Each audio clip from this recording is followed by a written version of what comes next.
నమస్తే, welcome to Tirumala రహస్యం.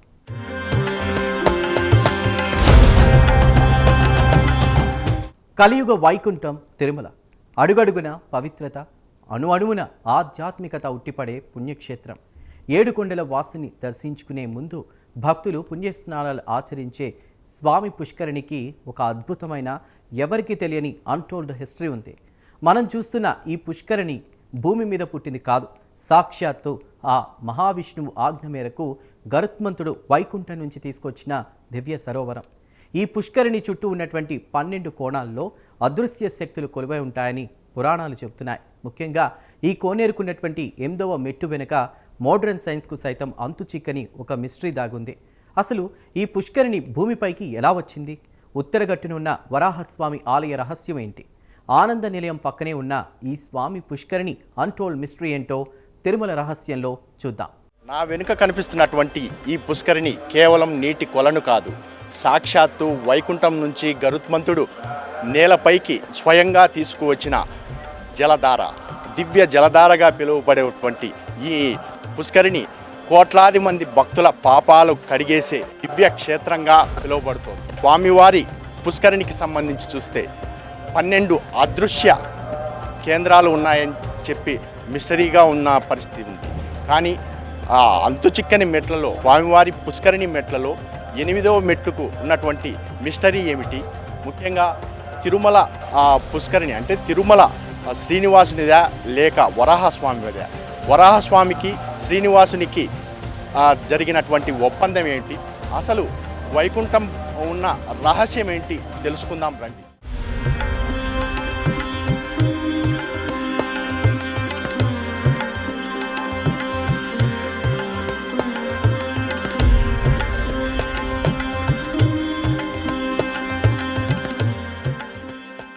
తిరుమల స్వామి పుష్కరిణి ఆవిర్భావం వెనుక ఒక మహాద్భుతమైన పౌరాణిక ఘట్టం దాగి ఉంది. అదొక అలక, అదొక అన్వేషణ, అదొక దివ్య సంకల్పం. త్రిమూర్తులలో ఎవరు గొప్పో తెలుసుకునేందుకు భృగు మహర్షి వైకుంఠానికి వెళ్ళినప్పుడు శ్రీ మహావిష్ణువు వక్షస్థలంపై తన్నాడు. తన నివాస స్థానమైన వక్షస్థలాన్ని తన్నిన స్వామివారు మౌనంగా ఉండడంతో లక్ష్మీదేవి తీవ్ర ఆగ్రహానికి గురైంది. అలిగిన ఆ జగన్మాత వైకుంఠాన్ని విడిచిపెట్టి భూలోకానికొచ్చేసింది. అమ్మవారు లేని వైకుంఠం కళావిహీనంగా మారడంతో లక్ష్మీదేవిని వెతుకుతూ శ్రీనివాసుడు భూమిపైకి పయనమయ్యాడు.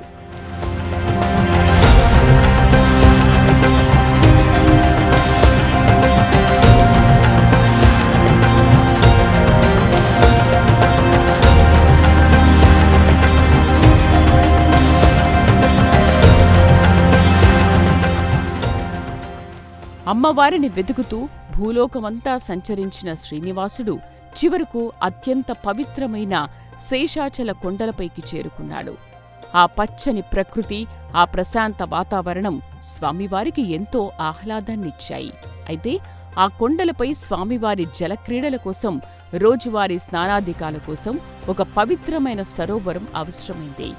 భూమిపై ఉన్న సాధారణ జలాలు స్వామివారికి సరిపోవు. అందుకే సాక్షాత్తు వైకుంఠంలో తాను నిత్యం విహరించే తన క్రీడా పుష్కరిణిని భూమిపైకి తీసుకురావాలని శ్రీవారు సంకల్పించారు.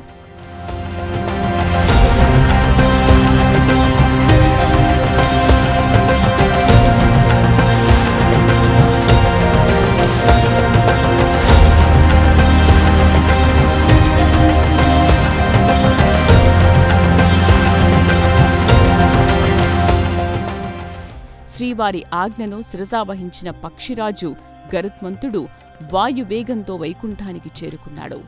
అక్కడ శ్రీ మహావిష్ణువుకు అత్యంత ప్రీతిపాత్రమైన ఆనందభావిగా పిలిచే ఆ క్రీడా పుష్కరిణిని తన భుజస్కంధాలపై మోసుకుని నేరుగా శేషాచల కొండలపైకి తీసుకొచ్చాడు. గరుడదేవుడు స్వయంగా వైకుంఠం నుంచి తెచ్చి ఇక్కడ ప్రతిష్ఠించడం వల్లే దీనికి స్వామి పుష్కరిణి అనే పేరు స్థిరపడిపోయింది. అంటే మనం ఇప్పుడు చూస్తున్న ఈ పుష్కరిణి జలాలు భూమికి చెందినవి కావు. అవి సాక్షాత్తు ఆ వైకుంఠం నుంచి జాలువారిన దివ్య జలాలు.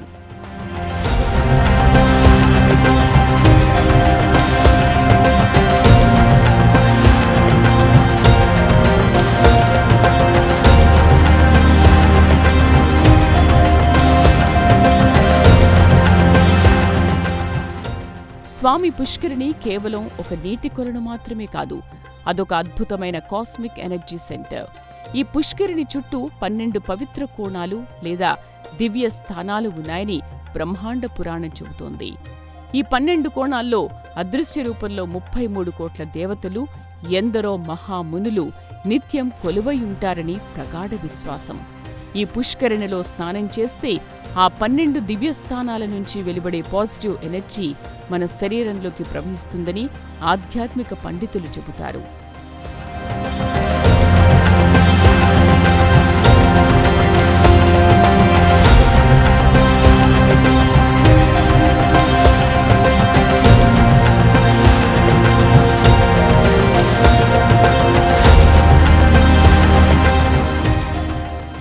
ఈ 12 శక్తి కేంద్రాలు పుష్కరిణి నలుదిక్కులా విస్తరించి ఉన్నాయి. తూర్పు దిక్కున మార్కాండేయ తీర్థం, అగ్నితీర్థం, దక్షిణాన యమతీర్థం, వశిష్ఠ తీర్థం, పడమర దిక్కున వరుణ తీర్థం, కుబేర తీర్థం, ఉత్తరాన సరస్వతీ తీర్థం, భరద్వాజ తీర్థం కొలువయ్యున్నాయి. ఈ తీర్థాలన్నీ అదృశ్య రూపంలో స్వామి పుష్కరిణిలో కలుస్తాయని పురాణాలు స్పష్టం చేస్తున్నాయి. అందుకే ఈ పుష్కరిణిలో ఒక్కసారి స్నానం చేస్తే భూమిపై ఉన్న 3 కోట్ల తీర్థాల్లో స్నానం చేసిన పుణ్యఫలం దక్కుతుందని భక్తుల నమ్మకం.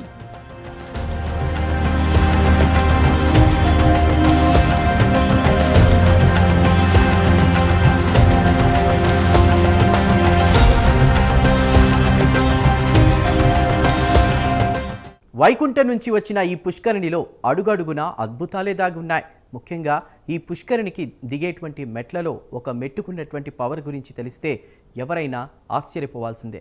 ఆ మెట్టుపై కూర్చుంటే చాలు తెలియని ఒక వైబ్రేషన్ శరీరంలోకి ప్రవహిస్తుందట. అసలు ఆ 8వ మెట్టు మిస్టరీ ఏంటి? అక్కడ ఎందరో సిద్ధులు ఎందుకు అంతర్ధానమయ్యారు? ఇప్పుడు విశ్లేషిద్దాం.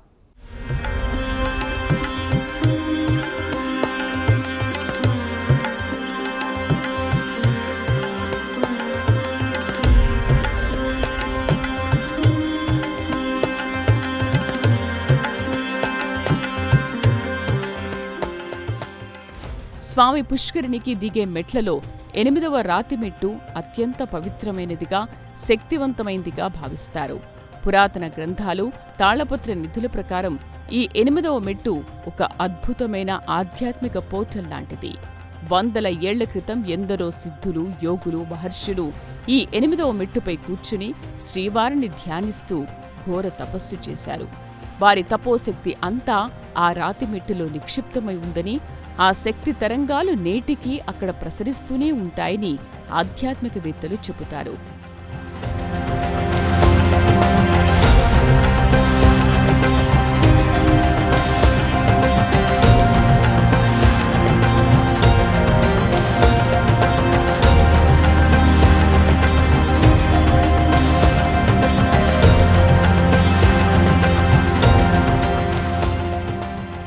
ఈ 8వ మెట్టుపై తపస్సు చేసిన ఎందరో సిద్ధులు తమ దేహాలను అక్కడే వదిలేసి అదృశ్య రూపంలో అంతర్ధానమయ్యారని ఒక బలమైన నమ్మకం ఉంది.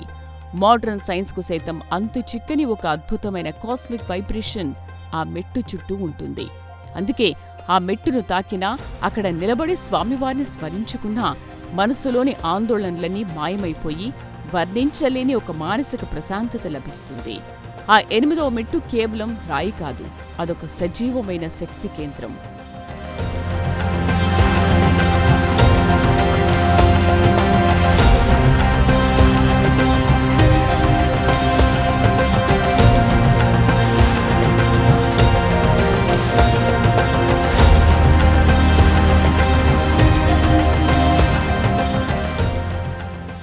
పుష్కరిణికి ఉత్తర భాగంలో ఉన్న 2 ఆలయాల వెనుక ఒక పెద్ద చారిత్రక రహస్యం దాగి ఉంది. చాలా మందికి తెలియని నిజమేంటంటే, నిజానికి ఈ తిరుమల కొండ శ్రీనివాసుడిది కాదు. ఈ శేషాచల పర్వతాలు సాక్షాత్తు శ్రీ మహావిష్ణువు 3వ అవతారమైన ఆది వరాహస్వామి వారి సొంతం. శ్రీనివాసుడు భూమికొచ్చినప్పుడు తనకు నివాసం కోసం ఒక ముక్క భూమిని దానంగా ఇవ్వాలని వరాహస్వామిని కోరాడు. అప్పుడు వారిద్దరి మధ్య ఒక అద్భుతమైన ఒప్పందం జరిగింది.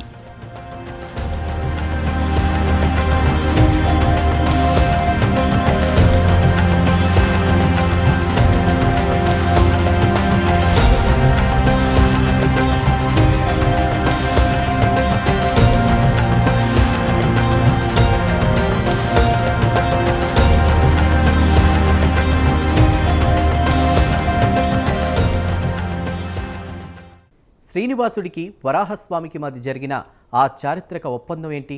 పుష్కరిణి మధ్యలో ఉన్నటువంటి ఆ సుందరమైన మండపాన్ని ఎవరు నిర్మించారు? ఈ ప్రశ్నలకు సమాధానాలు వెతుకుతూ మన ప్రైమ్ 9 రిపోర్టర్ స్వామి పుష్కరిణి గట్టును నడుస్తూ చేసిన ఎక్స్క్లూజివ్ వాక్ త్రూ ఇప్పుడు చూద్దాం.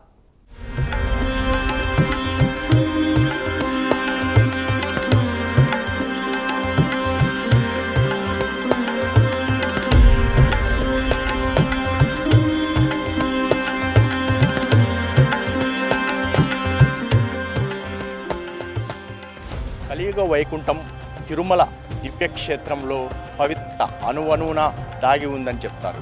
ముఖ్యంగా పవిత్ర స్నానమాచరించేటువంటి పుష్కరిణి తిరుమల శ్రీవారి దర్శనానికి వచ్చేటువంటి భక్తులు ఇక్కడ స్నానమాచరిస్తూ ఇక్కడ ఈ బావిలలో వచ్చేటువంటి నీటి ధారనే వాళ్ళు పవిత్రంగా ముఖ్యంగా స్వామివారి ఒక అమైనదని చెప్పి ఎవరికీ తెలియని అన్టోల్డ్ హిస్టరీ కూడా ఉన్న పరిస్థితి. ముఖ్యంగా మనం చూస్తున్న ఈ పుష్కరిణికి భూమి మీద పుట్టింది కాదు, సాక్షాత్తు ఆ శ్రీ మహావిష్ణువు ఆజ్ఞ మేరకు గరుత్మంతుడు వైకుంఠం నుంచి తీసుకొచ్చి దివ్య సరోవరం.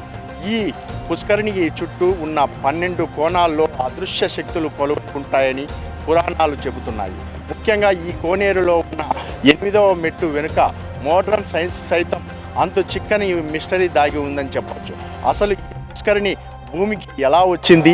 ఉత్తర గట్టున ఉన్న వరాహస్వామి ఆలయ రహస్యం ఏమిటి? ఆనంద నిలయం పక్కనే ఉన్న ఈ స్వామి పుష్కరిణి మిస్టరీ ఏమిటో తిరుమల రహస్యంలో ప్రత్యేకంగా చూడొచ్చు. ఎందుకంటే ముఖ్యంగా శ్రీవారి పుష్కరిణి ఆవిర్భావం వెనుక ఒక మహాద్భుతమైనటువంటి పౌరాణిక ఘట్టం దాగి ఉంది. అదొక అలక, అదొక అన్వేషణ, అదొక దివ్య సంకల్పం. త్రిమూర్తులలో ఎవరు గొప్ప తెలుసుకునేందుకు భృగు మహర్షి వైకుంఠానికి వెళ్ళినప్పుడు శ్రీ మహావిష్ణువు వక్షస్థలంపై తన్నాడు. తన నివాస స్థానమైన వక్షస్థలంపై తన్నిన స్వామివారు మౌనంగా ఉండటంతో లక్ష్మీదేవి తీవ్ర ఆగ్రహానికి గురైంది. అలిగిన ఆ జగన్మాత వైకుంఠాన్ని విడిచి భూలోకానికి వచ్చేసింది. అమ్మవారు లేని వైకుంఠం కళావిహీనంగా మారడంతో లక్ష్మీదేవిని వెతుకుతూ శ్రీనివాసుడు భూమిపైకి పయనమయ్యాడు. అమ్మవారిని వెతుకుతున్న భూలోకమంతా సంచరించిన శ్రీనివాసునికి చివరికి అత్యంత పవిత్రమైన శేషాచల కొండల్లో చేరుకున్నాడు. ఆ పచ్చని ప్రకృతి, ప్రశాంతత వాతావరణం స్వామివారికి ఎంతో ఆహ్లాదంగా కనిపించాయి. అయితే ఆ కొండల స్వామి జలక్రీడ కోసం, రోజువారీ స్నానాల ఆది కోసం ఈ పవిత్రమైన సరోవరం అవసరమైందని, భూమికి ఉన్న సాధారణ జలాల స్వామి సరిపోవు. అందుకే సాక్షాత్తు వైకుంఠమే తాను నిత్యం విహరించే తన క్రీడా పుష్కరిణిగా భూమిపైకి తీసుకురావాలని శ్రీవారు సంకల్పించారని చెప్పచ్చు. ఎందుకంటే ముఖ్యంగా స్వామివారి ఈ తీర్థాలకు సంబంధించి చూసినట్లయితే 12 శక్తి కేంద్రాలు ఈ పుష్కరిణిలో నదులుగా విస్తరించి ఉన్నాయని చెప్పి ముందుగానే ఇక్కడ చెప్తారు. తూర్పు దిక్కున మార్కండేయ తీర్థం, అగ్ని తీర్థం, దక్షిణాయన యమతీర్థం, వశిష్ఠ తీర్థం, పడమర దిక్కున వరుణ తీర్థం, కుబేర తీర్థం, ఉత్తరాన సరస్వతి తీర్థం, భరద్వాజ తీర్థం కొలువైన ఉన్నాయి. ఈ తీర్థాలన్నీ అదృశ్య రూపంలో ఉన్న స్వామివారి పుష్కరంలో కలుస్తాయని పురాణాలు స్పష్టం చేస్తున్నాయి. ముఖ్యంగా అందుకే ఈ పుష్కరిణిలో ఒక్కసారి స్నానం చేస్తే భూమిపై ఉన్న 3 కోట్ల తీర్థాల్లో స్నానం చేసిన పుణ్యఫలం దక్కుతుందని భక్తులు నమ్ముతూ ఉంటారు. వైకుంఠం నుంచి వచ్చిన ఈ పుష్కరిణిలో అడుగడుగున అద్భుతాలు దాగి ఉన్నాయని, ముఖ్యంగా ఈ పుష్కరిణికి దిగే మెట్లలో ఒక మెట్టు ఉన్న పవరు, దాని గురించి తెలిస్తే ఎవరైనా ఆశ్చర్యపోవాల్సిందే అని, ఈ మెట్టుపై కూర్చుంటే చాలు తెలియని ఒక వైబ్రేషన్ శక్తి శరీరంలో ప్రవహిస్తుంటుందని, అసలు ఆ 8వ మెట్టు మిస్టరీకి మిస్టరీ ఏమిటి, ముఖ్యంగా అక్కడ ఎందరో సిద్ధులు ఎందుకు అంతర్ధానమయ్యారు, ఇప్పుడు ఎందుకు ఇలా జరుగుతోంది అనేది దీంట్లో తెలుసుకోవచ్చు. ఎందుకంటే ముఖ్యంగా ఈ పుష్కరిణిలో 8వ రాతి మెట్టు అత్యంత పవిత్రమైనదిగా, శక్తిమైనదిగా భావిస్తారు. పురాతన గ్రంథాలు, తాళపత్ర నిధులు ప్రకారం ఈ 8వ మెట్టు ఒక అద్భుతమైన ఆధ్యాత్మిక పోర్టల్ లాంటిది.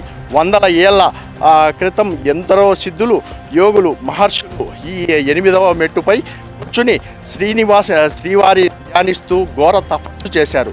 వారి తపోశక్తి అంతా రాతి మెట్టు మెట్టులోనే నిక్షిప్తమై ఉందని, ఆ శక్తి తరంగాలు నేటికి అక్కడ ప్రచరిస్తూ ఉంటాయని ఆధ్యాత్మికవేత్తలు చెబుతూ ఉంటారు. ముఖ్యంగా ఈ 8వ మెట్టుపై తపస్సు చేసిన ఎందరో సిద్ధులు తమ దేహాలను అక్కడే వదిలేసి ఆ అదృశ్య రూపంలో అంతర్ధానమయ్యారని ఒక బలమైన నమ్మకం ఉంది. మోడర్న్ సైన్స్కు సైతం అంతుచిక్కని ఒక అద్భుతమైన కాస్మిక్ వైబ్రేషన్ ఆ మెట్టు చుట్టూ ఉంటుందని, అందుకే ఆ మెట్టుకు తాకిన అక్కడ నిలబడి స్వామివారికి స్మరించుకుంటూ మనసులో ఆ ఆందోళనని మాయమైపోయే వర్ణించలేని మానసిక ప్రశాంతత లభిస్తుందని, ఈ 8వ మెట్టు కేవలం రాయి కాదని అదొక సజీవమైన శక్తి అని ఇక్కడ భక్తులు నమ్ముతుంటారు. ముఖ్యంగా ఇక్కడ ఉన్నటువంటి స్వామివారి పుష్కరిణి ప్రత్యేకమైనదిగా చెప్పచ్చు. ముఖ్యంగా ఈ ప్రధానమైన ఈ పుష్కరిణిలో సుమారు 7 బావులు, అంటే ప్రత్యేక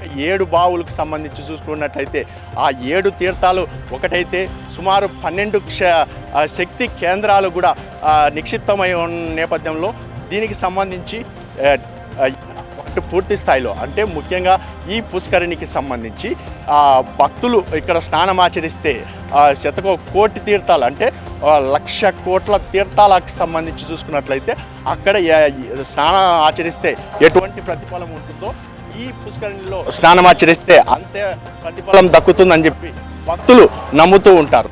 వరాహస్వామి శ్రీనివాసుడికి భూమిని ఇస్తూ ఒక కఠినమైన నిబంధన పెట్టారు.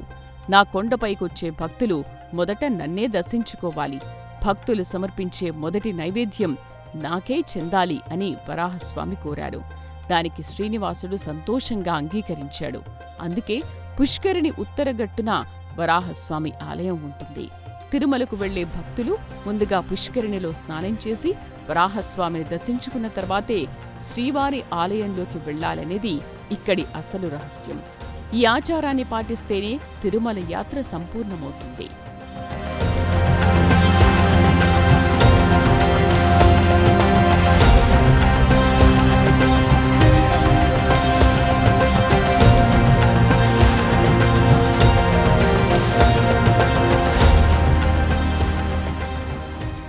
కాలక్రమంలో స్వామి పుష్కరిణి ఎన్నో చారిత్రక నిర్మాణాలకు వేదికైంది.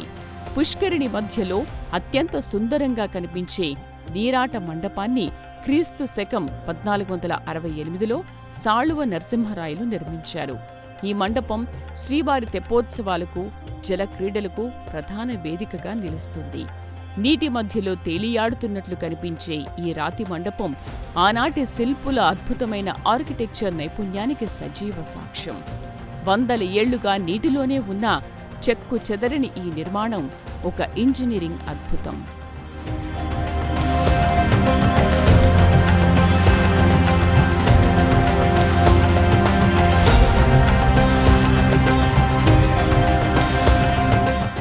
వైకుంఠం నుంచి వచ్చిన ఈ పుష్కరిణి రాజుల కాలంలో మరింత సుందరంగా ముస్తాబైంది. భక్తుల సౌకర్యార్థం ఎన్నో నిర్మాణాలు జరిగాయి. అయితే ఇంతటి పవిత్రమైన జలాలను కాపాడుకోవాల్సిన బాధ్యత మనందరిపై ఉంది. ఆనంద నిలయం పక్కనే ఉన్న ఈ పుష్కరిణి పవిత్రతను టీటీడీ ఎలా కాపాడుతోంది? భవిష్యత్ తరాలకు ఈ వైకుంఠ రహస్యాన్ని ఎలా అందించాలో ఇప్పుడు చూద్దాం.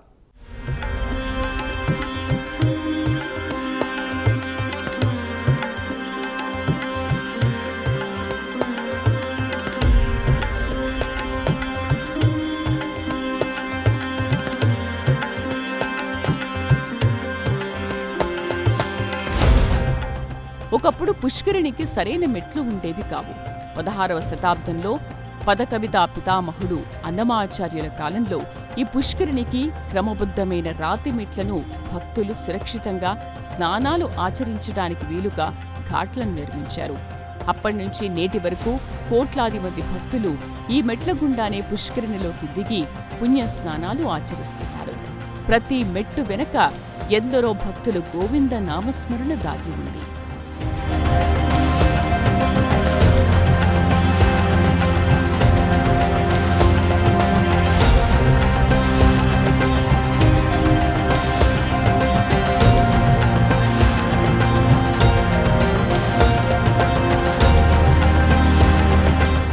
స్వామి పుష్కరిణి జలాలు ఎప్పటికీ కలుషితం కావు.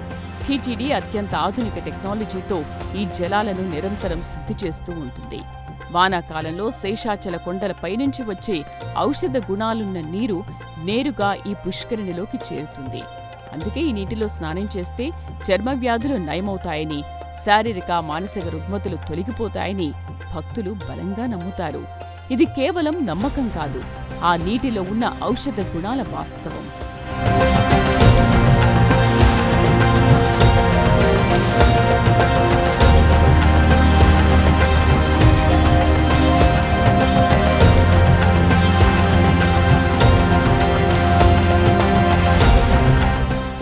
బ్రహ్మోత్సవాల సమయంలో స్వామి పుష్కరిణికి జరిగే చక్రస్నానం అత్యంత వైభవంగా జరుగుతుంది.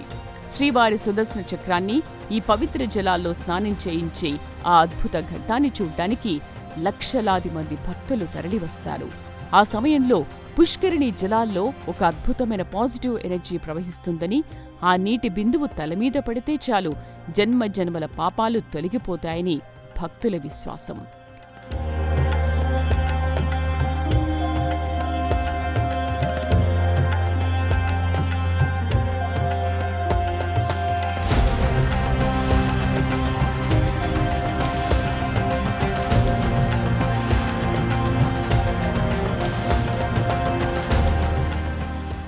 మోడ్రన్ సైన్స్ ఎంత అభివృద్ధి చెందినా స్వామి పుష్కరిణిలో ఉన్న ఆ 12 శక్తి కేంద్రాల రహస్యాన్ని, 8వ మెట్టు వైబ్రేషన్స్ను కొలవలేకపోయింది.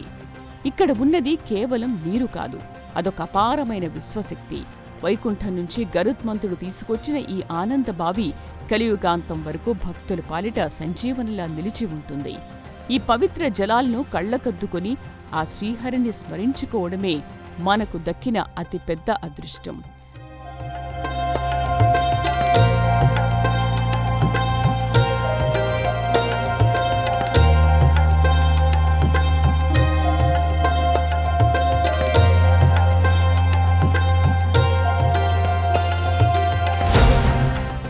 స్వామి పుష్కరిణి చరిత్ర భగవంతుడికి భక్తుడికి మధ్య ఉన్న అవినాభావ సంబంధానికి ప్రతీక.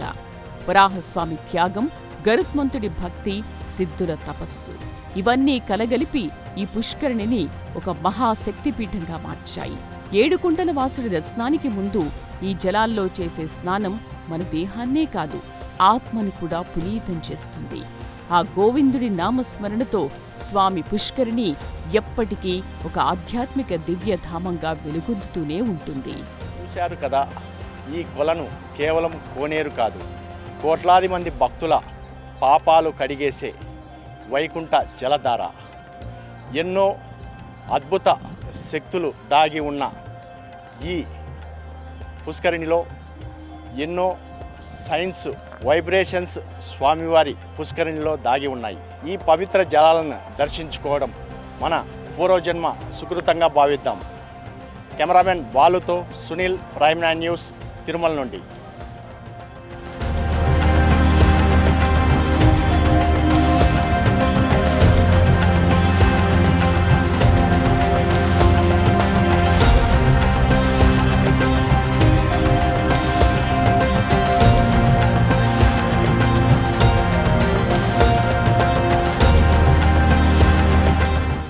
చూశారు కదా, తిరుమల స్వామి పుష్కరిణి వెనుక దాగిన అన్టోల్డ్ వైకుంఠ రహస్యాన్ని. గరుత్మంతుడు స్వయంగా తీసుకొచ్చిన ఈ దివ్య జలాల్లో 12 అదృశ్య శక్తి కేంద్రాలు దాగి ఉన్నాయి. 8వ మెట్టుపై ఉన్నటువంటి కాస్మిక్ వైబ్రేషన్స్ మోడ్రన్ సైన్స్కు సైతం అంతుచిక్కని మిస్టరీ. వరాహస్వామికి శ్రీనివాసుడికి మధ్య జరిగిన ఒప్పందం ఈ క్షేత్ర పవిత్రతను మరింత పెంచింది. ఇంతటి ఘన చరిత్ర ఉన్న ఈ స్వామి పుష్కరిణి పవిత్రతను కాపాడుకుంటూ ఆ శ్రీవారి ఆశీస్సులు పొందాల్సిన బాధ్యత మనందరిపై ఉంది.